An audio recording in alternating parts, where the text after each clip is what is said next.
We have a previous video that describes a little bit more about the technology, but it's an optical profiler. It's analogous to a laser confocal microscope system, but our technology is a bit different. It employs what's called our Zeta technology. Today, I'm going to talk a little bit more about one application area where we can look at transparent materials, in particular to microfluidics devices and looking at multi-surfaces. The sample that I have on here is kind of like a lab on a chip, so it's actually located here on the stage. And what I'm going to do is look at the different layers to be able to measure, even though it's sealed, the distance down to the bottom of the sample so that somebody can know what the height of the actual well or channel happens to be for their fluid dynamics, etc. So let's go ahead and do that measurement, Cameron. So I'm going to go ahead and adjust the system. Currently, we're looking at the top surface of the actual sample. When I employ our Zeta technology, it allows me very easily to tell when I'm in focus on this particular surface. If I were to scan down to the next layer, the channel is actually located here. So this is the top surface of the channel that's coming into focus that you can actually see now. And then the actual channel bottom will be represented in this particular area. So I'll go ahead and move back up to the top. Let me set the ranges for the scan. So I'll do that by jumping into here. What we want to do is bracket or encapsulate the area in the Z direction. So doing so, what I'll do is I'll move above the surface so I can capture that. I'll simply hit this as top surface. Then I'll move to capture the top surface. Below that, we'll capture this region. And then I'll go down to that next layer, which is coming up. So at this point, the next layer, which is the air gap or the top of the channel, is in focus. So I want to make sure I capture that. So we'll do so by picking this as the top of the middle section. We'll make sure we capture the full top of the middle. So there's the bottom. And then we'll actually capture the bottom layer. So let's do that at this point. And then all the way through. So at this case, what we're going to do is collect or resolve 14 scans for the top, 13 for the middle, and then 12 for the bottom. Or let's go ahead and just increase that. So maybe I'll adjust this to something like 300, in which case it'll increase the slices. Let's go ahead and say OK. On our software interface, what it does now is it actually puts in the different layers for the scan. I simply need to come over here and say scan. It'll actually collect the data. It'll take roughly, in this case, probably about 15 seconds or less to capture the full 3D surface for each of these layers. And we'll have that information. So here is our channel. What I'm going to do is take out some of the information that we don't need to take a look at. So I'll go to the 3D analysis window. And in this mode, I can see these different layers. I'll actually look at our multi-surface software. I'll change the degree of opacity. And since this is solid material that I'm going into, I want to actually remove from the data set for the profile information the stuff that is not part of the channel. So I can do so as I've just done.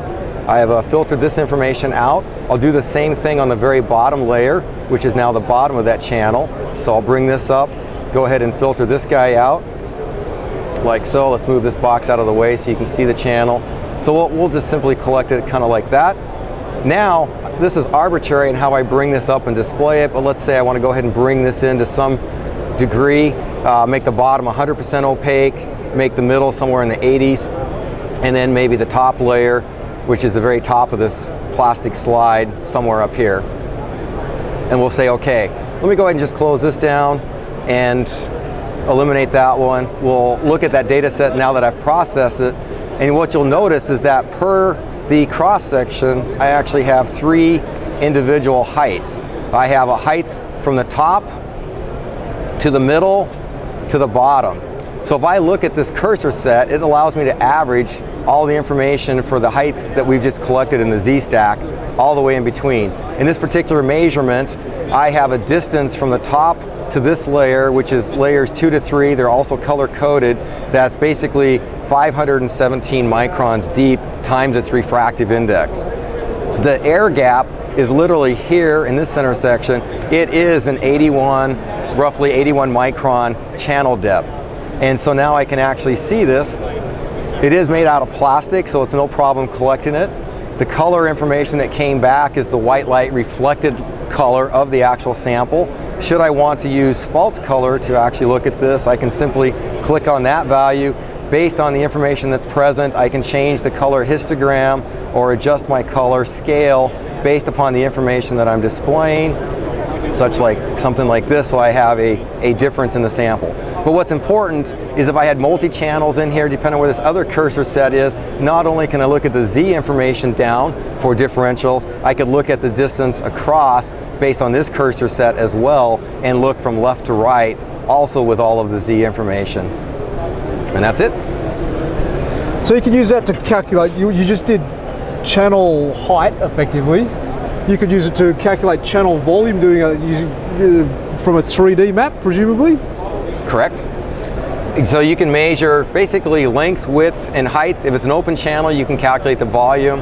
On the channels, you can also calculate the roughness, so you can use that aspect. We also work with refractive index, or what are called sample compensation objectives, to account for the refractive index so that we can look at those. We can also look at wet channels. And even though this is a multi-surface software package that I'm referring to in channel measurements, we can look at photoresist, any transparent material. If the first two are transparent for the layers, I can actually look to the third, which can be opaque or also transparent.